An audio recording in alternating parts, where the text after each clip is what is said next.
नमस्कार, मैं डॉक्टर चंद्रमोहन शर्मा, प्रवक्ता जवाहरलाल नेहरू स्मृति इंटर कॉलेज रवापुरी सफेद।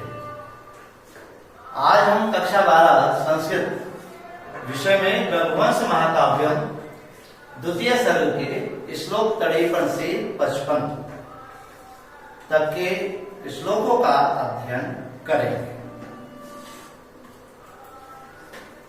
आज के शिक्षण बिंदु रहेंगे पूर्व ज्ञान, हिंदी एवं संस्कृत भाषा में संदर्भ, श्लोकों का सस्वर वाचन, श्लोकों का अन्वय, शब्दार्थ, काठिन्य निवारण, हिंदी एवं संस्कृत में व्याख्या, काव्य सौंदर्य, अति लघुत्तरीय प्रश्नोत्तर और अभ्यास कार्य। प्यारे बच्चों, इससे पहले श्लोकों में आपने पढ़ा कि सिंह राजा दिलीप से कहता है कि आप गाय की चिंता छोड़ करके अपने शरीर की चिंता कीजिए, क्योंकि यदि यह शरीर बना रहेगा तो आप लंबे समय तक सुखोपभोग करोगे, कल्याण परंपराओं का निर्वाह करोगे। इसलिए इस शक्तिशाली शरीर को नष्ट करना उचित नहीं है। आप शारीरिक सुख और समृद्धि और राज्य के आनंद का उपभोग करें। तो जब राजा दिलीप भगवान शंकर के सेवक की बात को सुन रहे थे तो नंदिनी गाय राजा दिलीप को बड़ी कातर दृष्टि से देख रही थी। उसे देख करके राजा भी दयाचित हो गए, उनके अंदर भी करुणा उमड़ आई और करुणावान होकर के, करुणा से पूर्ण होकर के राजा दिलीप सिंह से कहते हैं। यहां तक आपने अध्ययन किया था। अब इसके पश्चात जो श्लोक होगा, उन श्लोकों से पहले मैं बता दूं कि संदर्भ क्या होगा। पहले की तरह ही तीनों श्लोकों का जो संदर्भ होगा वह प्रस्तुत श्लोक कविकुल गुरु महाकवि कालिदास द्वारा विरचित रघुवंश महाकाव्यम के द्वितीय सर्ग से अवतरित है। ये आपका हिंदी व्याख्या करने से पहले संदर्भ लिखें। संस्कृत में संदर्भ कैसे लिखेंगे? प्रस्तुतः श्लोकः कविकुल गुरु महाकवि कालिदास विरचितः रघुवंश महाकाव्यस्य द्वितीय सर्गात् उद्धृतः या अवतरितः अस्ति। ये इनका संदर्भ होगा। तो अब आइए इस श्लोक में नंदिनी गाय द्वारा कातर दृष्टि से देखे जाने पर अत्यंत दयालु होकर के राजा दिलीप से क्या कहते हैं वो इस श्लोक में आप पढ़ेंगे। पहले हम सस्वर वाचन करेंगे, ध्यानपूर्वक सुनें। शतात किल तायते इत्युक्तग्रह छत्रस्य शब्दो भुवनेश्वर रूढः राज्येन किं तद् विपरीत वृत्तेः प्राणैरुपक्रोशमरीमसेर्वः प्राणैरुपक्रोशमरीमसेर्वः। इसका अन्वय देखिए। उदग्र छत्रस्य शब्दः क्षतात् त्रायते इति भुवनेषु रूढः किन्तु तद् विपरीत वृत्तेः राज्येन उपक्रोशमलिमसै प्राणैर्वा किम्। अब इनका शब्दों का एक एक शब्दों का अर्थ देखिए। उदग्र, जो उदग्र श्रेष्ठ है, ऊंचा है। क्षत्रस्य, जो क्षत्रिय शब्द है, ये छतात त्रायते इति क्षत कहते हैं नष्ट होना, विनाश से त्रायते रक्षा करता है ऐसा। भुवनेषु इस संसार में रूढ़, रूढ़ का तात्पर्य प्रसिद्ध है।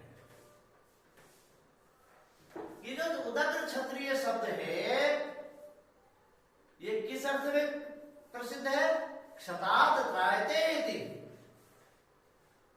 जो विनाश से रक्षा करता है, विपत्तियों से प्राणियों की रक्षा करता है, वह क्षत्रिय शब्द है और इसी अर्थ में यह संसार में प्रसिद्ध है।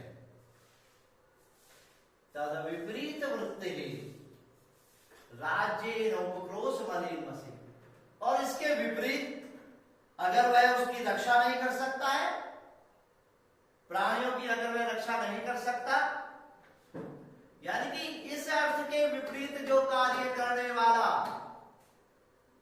कोई भी क्षत्रिय है, उस क्षत्रिय के राज्येन, राज्य से, प्राणैव अथवा प्राणों से किम, क्या लाभ, कैसे प्राप्त हो? उपक्रोश मलीनमसि, कि जो निंदा से मलिन हो गया। जो क्षत्रिय अपने संतानों की रक्षा नहीं कर सकता, प्रजा की रक्षा नहीं कर सकता, जो विपत्तियों से प्राणियों की रक्षा नहीं कर सकता,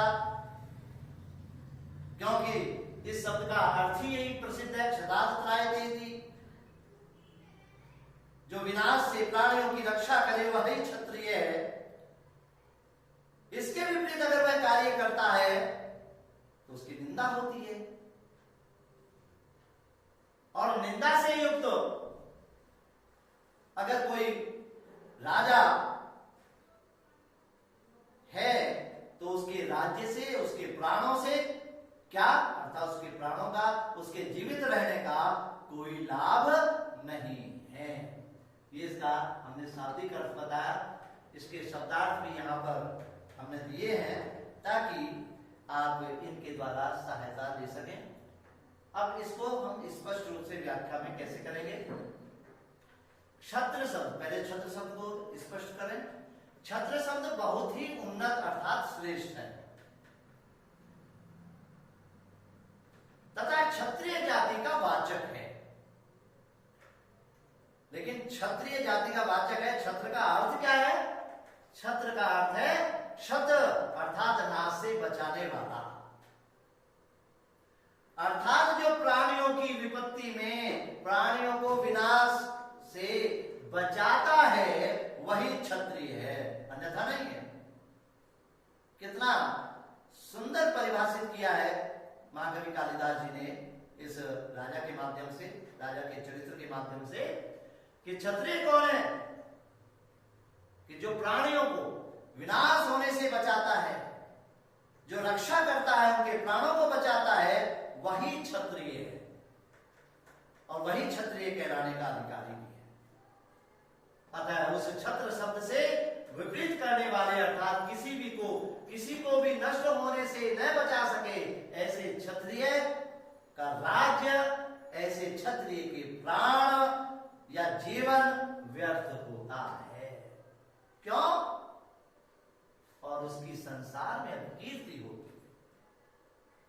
राजा के कहने का तात्पर्य यह है, यहां और स्पष्ट कर सकते हैं कि यहां पर भी ये गलत शब्द क्या है कि क्षत्रिय वही है। कहने का क्या तात्पर्य? क्षत्रिय कौन? क्षत्रिय वही है जो विपत्तियों से लोगों की रक्षा करे, और यदि वह विपत्ति से इस गाय की रक्षा नहीं कर सकता तो मेरा राज्य और मेरे प्राण दोनों ही व्यर्थ है। तो यहां पर भी राजा का कहने का तात्पर्य यही है सिंह से कि यदि आज मैं इस गाय की जो अपने प्राणों का के संकट में है, अगर मैं इसके प्राणों की आज रक्षा नहीं कर सका तो मेरी लोक में निंदा होगी, अपकीर्ति होगी, और इस अपकीर्ति के कारण मेरा जीना, मेरा इस राज्य का होना व्यर्थ है। इसलिए हे सिंह, मैं इस गाय की रक्षा अवश्य करूंगा। ये इसकी आप व्याख्या करें। संस्कृत व्याख्या। लोके विपत्ति मग्नस्य रक्षकः एव यथार्थ क्षत्रियः भवति। अतः स्वधर्म आचरणहीनस्य तस्य जीवनम राज्याधिकम च व्यर्थम भवति। संसार में विपत्ति मग्न की रक्षा करने वाला ही वास्तव में क्षत्रिय होता है। अतः अपने धर्म और आचरण से ही उसका जीवन राज्याधिकम च व्यर्थम भवति, उसका जीवन, उसका राज्य आदि व्यर्थ होता है। यह नाशा प्रजा रक्षितुम समर्था, जो विनाश से प्रजा की रक्षा करने में समर्थ नहीं है, उसका राज्य व्यर्थ है। दिलीप से कथन से भाव अस्ति, दिलीप के कथन का भाव है यद्यहम कि मैं गौरक्षा संपादने, यदि मैं गौरक्षा का कार्य करने में असमर्थ होता हूं, तदा मम राज्य किम प्रयोजनम, तो मेरे राज्य का क्या प्रयोजन, अर्थात मेरे राज्य का कोई भी लाभ नहीं। अब इससे अगला श्लोक हम पढ़ेंगे। प्रसंग में लिखेंगे। दिलीप सिंह से कहते हैं कि बिना इस गाय के मुनि का क्रोध शांत नहीं होगा। क्या कहते हैं इस श्लोक में? इसका वाचन सुनेंगे। कथम शक्यो नयो महर्षे विश्वानाचानिपयस्विनीनाम् इमामनूनां सुरभेर्वेहि रुद्रोजसातु प्रहृतं तयास्याम्, रुद्रोजसातु प्रहृतं तयास्याम्। इसका अन्वय देखिए। अन्य पयस्विनीनां विश्वाणा महर्षे अनुनय कथम शक्यः इमाम सुरभे अनुनामेहि अस्यां तया रुद्रोजसा प्रहृतम्।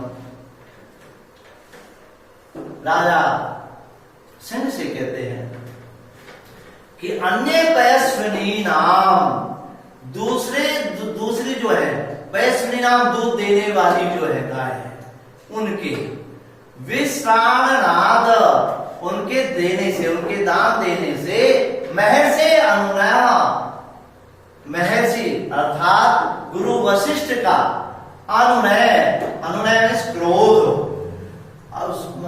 महर्षि का अनुनय कथम शक्य, उनके क्रोध को कैसे कम किया जा सकता है।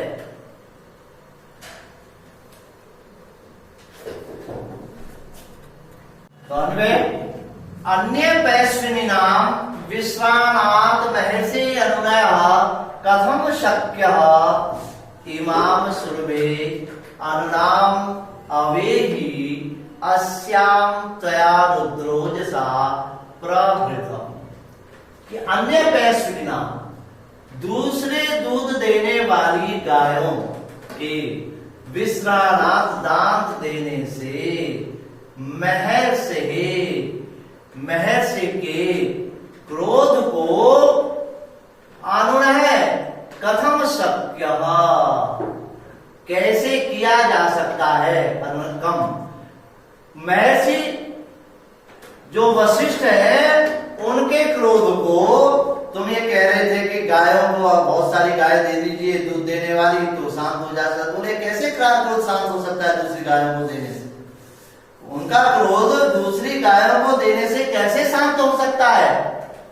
इमाम सुरभे अनुनाम अवेहि, ये जो गाय है ना इमाम, इसको, किसको? इस धेनु को, इस नंदनी धेनु को जिस पर तुम आक्रमण किए हुए बैठे हो, सुरभे कामधेनु से अनुनाम अवेही कम नहीं समझो, अवेही नहीं समझो।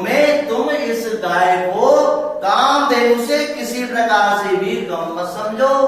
अस्याम त्वया रुद्रोजसा प्रवृतम, और इसके ऊपर तुम्हारे द्वारा जो प्रहार किया गया है ना, ये तुम्हारा प्रहार नहीं है, इसके को आप दबोचे खड़े हो, ये केवल तुम्हारा प्रताप नहीं है, ये तो रुद्रोजसा, ये महादेव का ओज है, महादेव के प्रभाव के कारण हुआ है। ये तो महादेव के प्रताप से तुमने जो इस पर आक्रमण किया है, तुम्हारे द्वारा इस पर जो आक्रमण किया गया है, वो महादेव के प्रताप से किया गया है। ये इसके शाब्दिक अर्थ बताए, ये शब्दार्थ जो मैंने बताए वो यहाँ पर भी दिए हुए हैं, इनको भी देखेंगे और इसको हिंदी व्याख्या ऐसे स्पष्ट करेंगे। नंदिनी गाय के बदले दूसरी दूध देने वाली गाय देने से महर्षि वशिष्ठ के क्रोध की शांति भला किस प्रकार हो सकती है? राजा सिंह की उस बात पर कह रहा है कि इसके बदले तुम अत्यधिक दूध देने वाली करोड़ों गाय देकर के वशिष्ठ जी के क्रोध को शांत कर सकते हो। तो उसका उत्तर इस श्लोक में देते हुए कह रहा है कि भला नंदिनी गाय के बदले दूसरी हजारों लाखों गाय देने से महर्षि का क्रोध शांत वो कैसे हो सकता है? क्यों? ये जो गाय है ना, ये गाय नंदिनी कोई सामान्य गाय नहीं है। इसको तुम सामान्य कोई ऐसी गाय न समझिए जो सामान्य गाय जो जंगल में विचरण करती है। इसको कामधेनु से कम ना समझे, ये तो साक्षात कामधेनु है। कामधेनु से इसे कम समझने की गलती मत करो। तुम्हारे द्वारा इस पर जो प्रहार किया गया है, आप ये सोच रहे कि मैंने अपने बल पर इस गाय को दबोचे हुए है, उस पर आक्रमण किया है, प्रहार किया है, नहीं। तुम्हारे जैसे सिंह इस पर आक्रमण नहीं कर सकते। ये तो भगवान शंकर के तेज के प्रभाव से ऐसा हुआ है, इसमें तुम्हारा कोई उत्कर्ष नहीं है। अब इसकी संस्कृत व्याख्या में भी ऐसे ही देखिए, अन्यासाम पयस्विनाम गवाम प्रदानात् मुने क्रोध शांति न भविष्यति। दूसरी दूध देने वाली गायों के प्रदानात् देने से मुने क्रोध शांति, मुनि का क्रोध शांत नहीं होगा, मुनि के क्रोध की शांति नहीं होगी। क्योंकि क्योंकि यम साधारण धेनु नास्ति, ये जो नंदिनी है ये साधारण गाय नहीं है। यम कामधेनु तुल्यहास्ति, ये तो कामधेनु के समान है। अस्या परिभवो शिवस्य तेजसा भवत्, इस पर जो आक्रमण हुआ है तुम्हारे द्वारा, वो शिव के तेज के कारण, शिव जी के प्रभाव के कारण हुआ है। न तव सामर्थ्य, इसमें तुम्हारी कोई सामर्थ्य नहीं है, इसमें कोई तुम्हारा पराक्रम नहीं है। ये इसकी संस्कृत व्याख्या है। अब इसके पश्चात जो अगला श्लोक आता है उसमें आप प्रसंग लिखेंगे, राजा दिलीप अपने पूर्व प्रस्तुत प्रस्ताव को दोहराते हुए कहते हैं। तो अब इस श्लोक का वाचन इस प्रकार से होगा, सेयं स्वदेहार्पण निष्क्रेण न्याय मया मोचयितुं भवतः न पारणा स्याद् विहता तवेवं भवेद् मुने क्रियार्थ मुने क्रियार्थ। इसका अन्वय, सायं मया स्वदेह अर्पण निष्क्रे भवतः मोचयितुं न्यायः एवं सति तव पारणा विहता न स्यात् मुने क्रियार्थः च अलुप्ता फल। अब इसके एक एक शब्द का अर्थ बताएंगे। सा वह, सा का नंदिनी गाय, इयम वह यह जो नंदिनी गाय है, मया मेरे द्वारा, ये कौन कह रहे हैं? ये राजा दिलीप कह रहे हैं, सिंह से कह रहे हैं कि वह जो गाय है, ये जो गाय है नंदिनी, मया मेरे स्वदेह अर्पण निष्करेण, अपने देह के, शरीर के अर्पण से, अपने शरीर के अर्पण से, निष्करेण मूल्य से, अपने शरीर के, शरीर रूपी जो मूल्य है, शरीर के बदले, भवत्तः मोचितुम, आपसे, भवत्तः भगवान शब्द है पंचविभक्ति, मोचयितुम छुड़ाने के लिए, छुड़ाना, न्यायः उचित है कि ये जो गाय है मेरे द्वारा अपने शरीर के मूल्य के बदले आपसे छुड़ाना उचित प्रतीत होता है, ठीक लगता है, ये इसका सार। एवं सती, बोले ऐसा करने पर, एवं सती ऐसा होने पर, तव पारणा विहता न स्यात्, तुम्हारी जो पारणा है वह नष्ट नहीं होगी। अब पारणा क्या होती है? जब उपवास किया जाता है, उपवास के अंत में जब हम फलाहार या भोजन आदि करके उस व्रत का समापन करते हैं, तो जो उस समय जो फलाहार करने की जो प्रक्रिया है वो पारणा कहलाती है, कि पूरे दिन व्रत रखने के बाद जो व्रत खोला जाता है भोजन आदि से, दुग्ध आदि से, फल आदि से, वह पारणा कहलाती है। तो इससे तुम्हारी पारणा भी नष्ट नहीं होगी, क्योंकि तुम्हारा ये भोजन है। और मुने क्रियार्था चलता भवे, और मुनि की जो क्रियाएं हैं, तो दैनिक जो क्रियाएं हैं यज्ञ आदि, वे उनका, वे भी अलुप्ता न लुप्ता, वे भी लुप्त नहीं होंगे। तो मुनि के जो अर्थ है, साधन है, क्रिया है, जो दैनिक यज्ञ आदि का जो साधन ये दिलीप है, ये गाय है, वह भी नष्ट नहीं होगी। ये इसका शाब्दिक अर्थ हुआ। और इसके एक एक शब्द का अर्थ जो कठिन है, काठिन्य निवारण भी हमने इसमें किया है, इसको आप देखेंगे बाद में। अब इसका व्याख्या हम और स्पष्ट किस प्रकार से करें।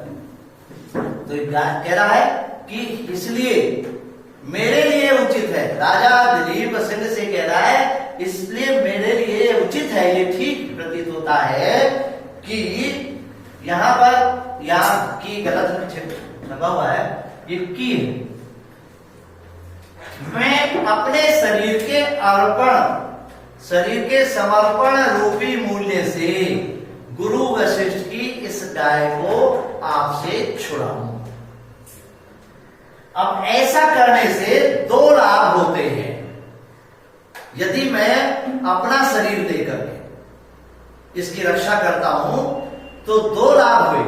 पहला तो आपको क्या हुआ, ऐसा करने से जो आपने नियम बना रखा है कि जो अहंकार सत्व जो होने के कारण जो पास में आया हुआ प्राणी है उसको मैं खा करके अपनी जो है भूख शांत करूंगा।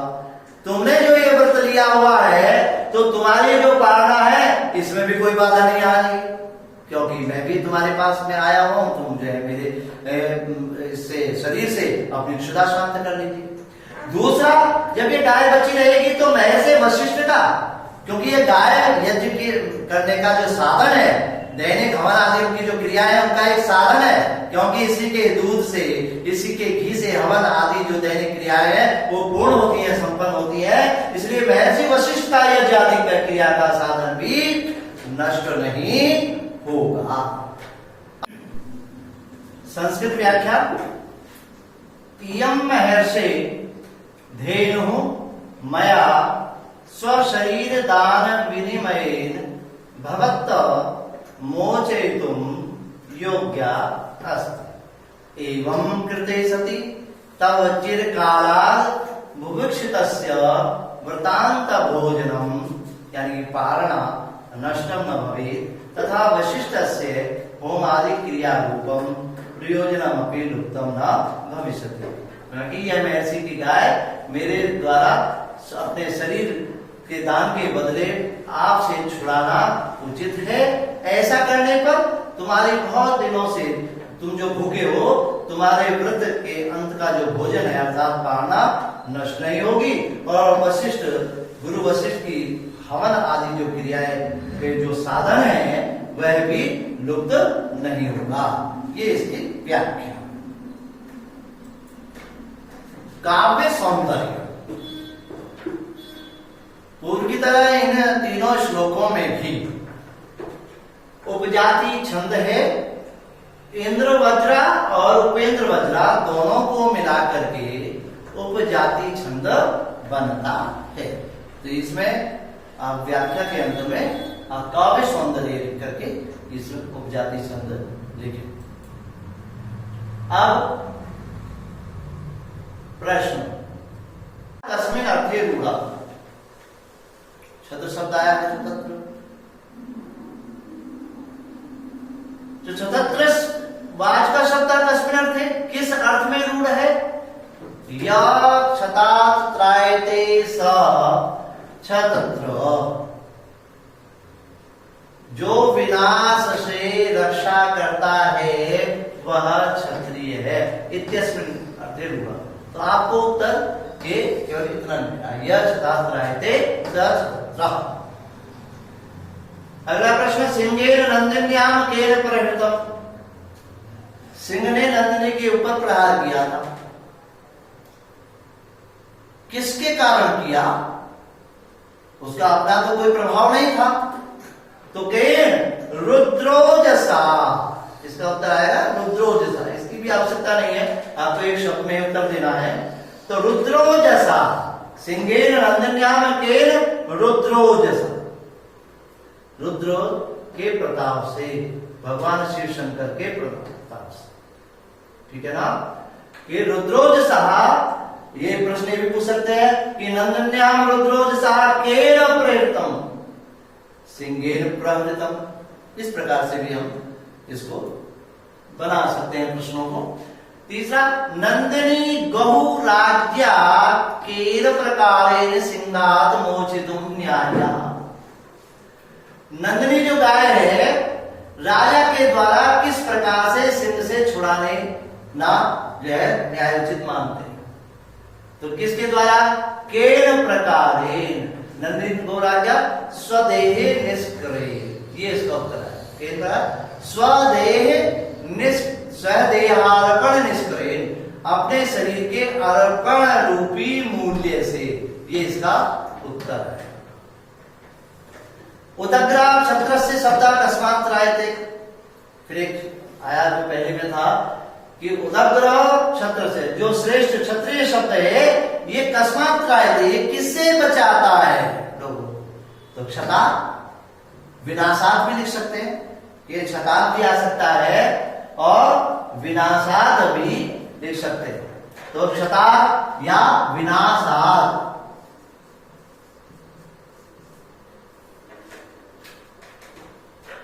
अगला प्रश्न है, इयं गौ मया केन भवतः मोचितुम न्याय। फिर इसको मान लो दूसरे तरीके से कैसे पूछा जा सकता है इस प्रश्न को, यह गाय मया मेरे द्वारा केन किस प्रकार भवतः मोचितुम तुम्हारे से छुड़ाना न्यायोचित है। किस प्रकार? किस केन के, किसके द्वारा? स्वदेह अर्पण निष्क्रियेण। तो यह आएगा स्व केन स्व देह अर्पण निष्क्रिय, अपने शरीर के अर्पण रूपी मूल्य से, ये इसमें आया। अभ्यास कार्य। प्यारे बच्चों, जो तीनों श्लोक आपने पढ़े, इनमें तीनों श्लोकों की संदर्भ और प्रसंग सहित हिंदी व्याख्या, संदर्भ सहित संस्कृत व्याख्या आपको अपनी पुस्तिका में लिखनी है। जो प्रश्न हमने यहां पर दिए हैं वे प्रश्न और उनके उत्तर भी लिख करके याद करने हैं। और स्वयं भी प्रयास करें कि अन्य प्रश्न बने और उनके उत्तर भी आप उसमें ढूंढें। सस्वर वाचन भी आप निरंतर करते रहे। तो अंत में प्यारे बच्चों, कोरोना के संकट काल में घर पर रहते हुए ही ऑनलाइन शिक्षण का लाभ उठाते रहिए। तो घर में रहिए, स्वस्थ रहिए,